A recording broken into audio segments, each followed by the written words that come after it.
Good morning. Shoot. Okay, there we go. I'm back. We had some internet problems last night, so I was like, "Oh, I better disconnect from our internet." And I'm at home, but we have a beautiful sunrise. The sun is just well, I guess it's not the sun that's shifting; it's the earth that's shifting. But it's back over there, over my neighbors, and I had to give myself a little extra time this morning. I've been burning the candle at both ends, not just the sunrise, but I've been going down way past the sunset later than normal. Writing a course and writing, every day. And I'm doing lots of really fun, exciting stuff that's stretching me and is requiring a lot of me. And that's okay. And it's for a season and it all will be worth it. And speaking of which, I was kind of on autopilot with those of you that are on my email list. If you're not, sign up. Or let me know if you don't know how to do that. Just message me, and I'll send you the link. But for those of you tracking with me, I think I put on the email you got this morning, and you'll see this the next day, like I do. Anyway, doesn't matter. That I was going to talk about chapter 11, but no, it's chapter 12. So it's 11 and 12, but I'm going to focus on 12. This is one of my favorite concepts in all of that I've ever, come across in Christianity and even out in just a lot of spiritual traditions, and the understanding of the parts of us and with respect to the whole. And it's important to remember, and how oftentimes as humans we can really get stuck in the comparison trap, or thinking of ourselves as less than because of comparison, or maybe we haven't embraced whatever our gifts are and we think it's a less than. And so we talk negatively to ourselves, or maybe even keep our particular gifts and talents hidden or don't fully develop them, like all of that stuff that can happen with us individually.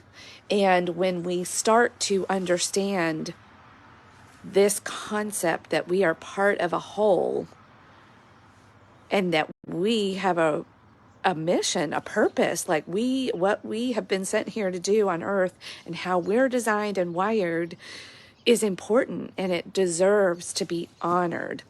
And when you honor how you are designed, and honor and develop the gifts and talents and the opportunities and all of that you've been given, that by doing that you honor not only God but the whole. You honor me, you honor all the people around you, even if we don't know each other. And people that you don't know. When we all rise up, we make the whole better. And he goes into the analogy of the body.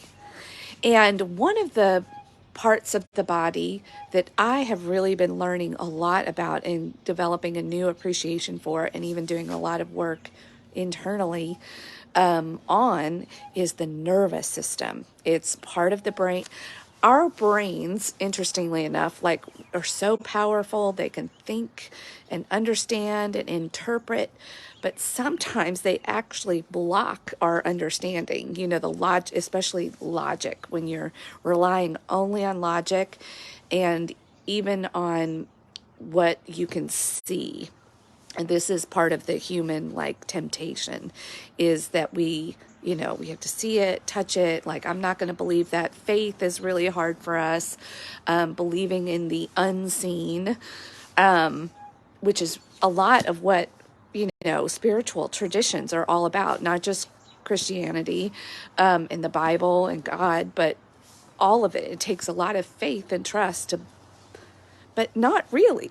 Like, when you really start to engage with it, and even the body is such a great example to go inward with. Like, we are a walking little universe that have all kinds of parts that speak to each other and speak different languages. And we get so busy and caught up with, all of our to-do lists and, the jobs that we do. We don't take care of the spiritual aspect of us, the whole part of us. And our nervous system is constantly trying to send us messages and work through things, and we ignore it. A lot of us ignore it. I know I did.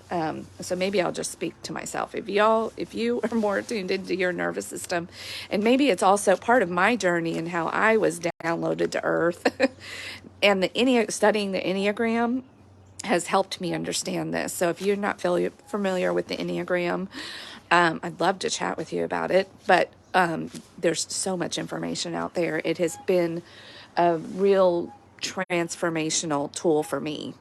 And part of I love harmony and I love peace and I love to have that in my household, and I love to have that in all my relationships. But what I realized and what God has showed me and helped me to realize is that I was being satisfied with a false sense of peace. I was running around trying to be a peacekeeper in a very codependent way. And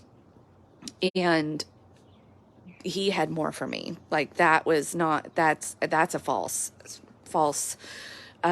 way to live. And it was exhausting. It was really, really hard to go around and try to just make everybody happy. Just be quiet. And it was very short-sighted and short-term focused. I was very in the here and now. And that's part of what the nervous system actually does for us.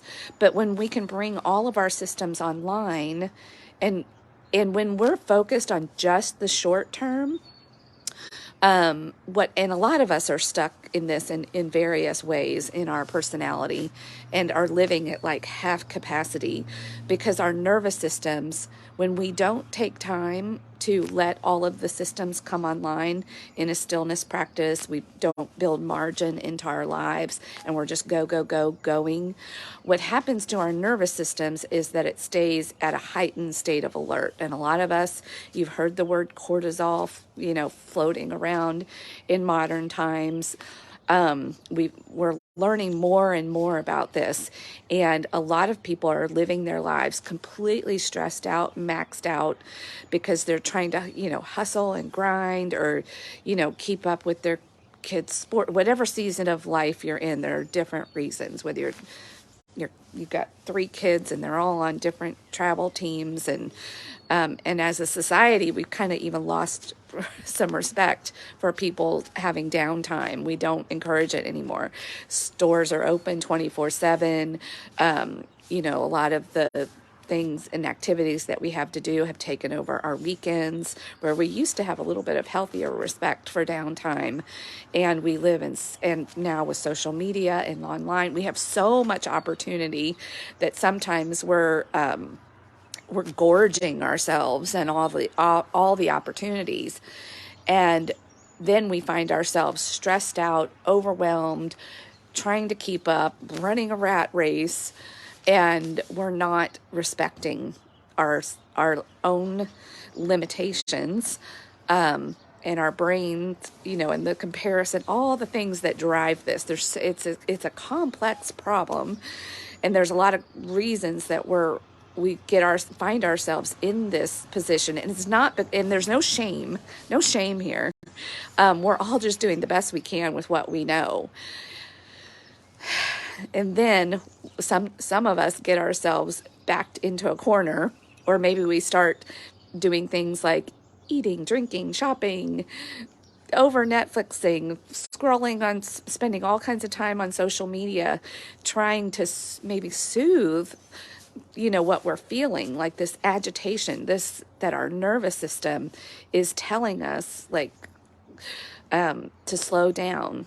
And so leaning into building some margin in your life, going for a walk maybe once in a while, sunrise walk I recommend, even getting out and watching a sunrise or a sunset, tuning into nature, meditation, prayer. There's so many ways to breathe. Just even if you can take a couple minutes a day and just take a couple of deep breaths, and the nervous system will calm down. You shift from parasympathetic to the sympathetic, and rest and digest. There's all kinds of different terms out there, but a lot of us stay in that fight, flight, or freeze state of heightened alert, and our bodies, our lives, our relationships are showing evidence of it.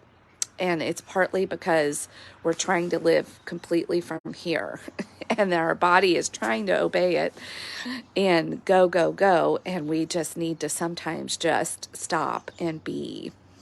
And then that allows us to tune into all of our parts. And we actually have physical parts that the nervous system is connected to. But we also have an internal, like our spirit is taking in a lot of information. It just allows all of those systems to come online. And when we're not respecting the different parts of us, and this type of practice and even tuning into yourself this way allows you to then tune into others. We are literally like walking magnetic electrical fields, and some of us are more sensitive to others. To even go back to where I started with comparing, we can get caught up in others, even heightened states of being. And so we're all literally walking around in this, like a collective nervous system, and bumping into each other, and maybe even transferring energy. I had a pastor once that described it as, driving around like a dump truck or a garbage truck, and we're just being chaotic and spilling our garbage on people. And then other people it's landing on, and then they think, oh, this is my garbage. And we're going around being really reckless, not intentionally, but we're doing a lot of that. And if we can exercise a little bit of, come back to ourselves, exercise a little bit of discipline, self-care, bring some of that margin back into our lives, it can spill out to other people. And it can start to create the real peace. I know this is what I've experienced for myself, some real peace versus being satisfied with a false peace that was exhausting, that I thought I was responsible for, going around and just, in my people pleasing way. They call that fawning. And if you're a fawner or a people pleaser, but some aren't. Some are the, more outward. They're the fighters. So whichever camp you fall in, if you're on an extreme and you're finding yourself stressed out, fighters can tend to isolate themselves a lot, and build up walls of protection. And they actually think, oh, I'm healthy, I've got good boundaries. And meanwhile, they've withdrawn and really created some problems. There's a healthy balance, is what I'm saying. And the nervous system is connected to the brain. It's all connected. And when we chop ourselves up into parts, we're not honoring the whole. And Western medicine and those of us that live in the West kind of have lost touch with that, because we do kind of tend to chop the body up into parts, and we even our whole medical system is built around that. And we are a whole being with a lot of different systems trying to work together, and it's doing it is really a miracle when I slowed down a little bit to start to try to figure out, okay, what's going on here? How are you going to get yourself off of this hamster wheel? And I had to kind of push the pause button in my life. And luckily for me, that came COVID even came during that for me and gave me that extra, permission to sit with myself as the world shut down. But for some of you, maybe that even ramped it up for you, the stress of that. And if you were watching the news 24/7, which that is one thing I've had to go on a news diet. I limit, I only watch the bare minimum. The news, well, that could be a whole nother post.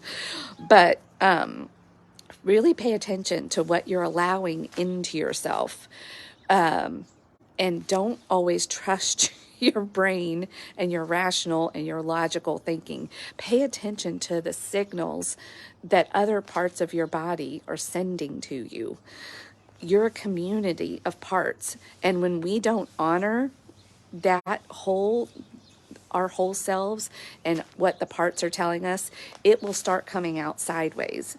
And so if you find yourself in a situation where you are doing things and you're like, why am I doing this? I don't even want to do this. This is not giving me the results I want in my life, but yet I feel compelled to do it. I've developed this habit, and it's the only way that I'm sort of giving myself a release valve to take, to let a little of that steam off. If your life feels like a pressure cooker, I really invite you to think about these things.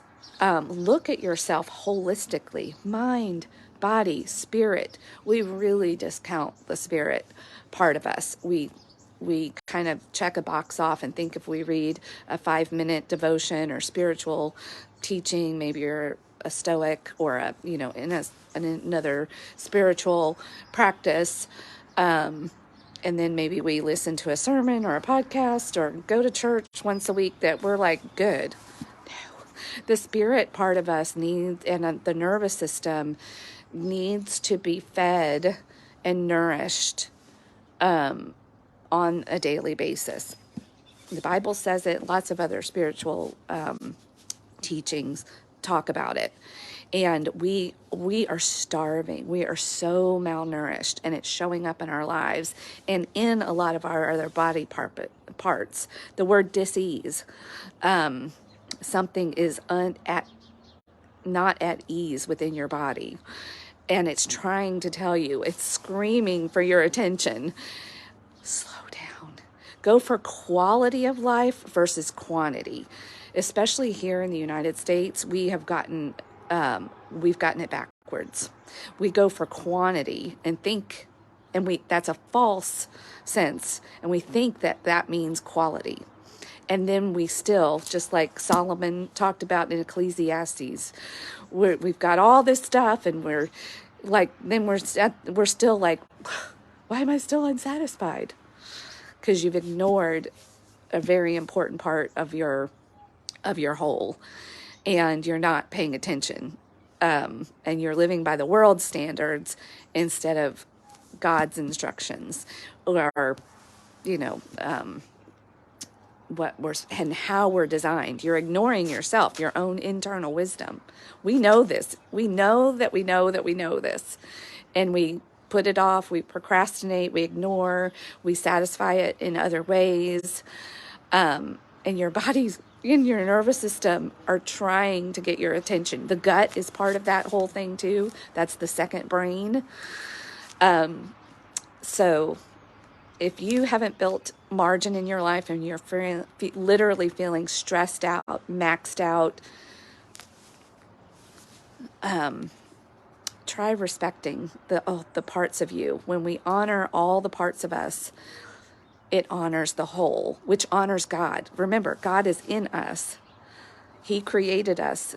If this sounds selfish to you, self-care and taking care of your parts and doing your part to honor the whole and play your role allows you to develop your spiritual gifts, and not just your spiritual gifts, but real talents, what you were sent here for.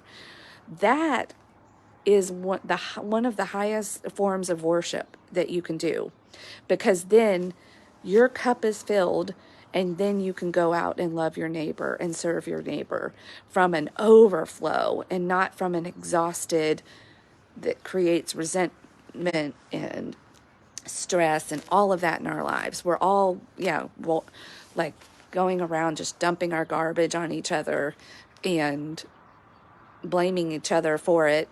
And we're not taking ownership of our own, how we were designed, and honoring ourselves as the holy temples. We're all little holy temples walking around, and we're not making room for God.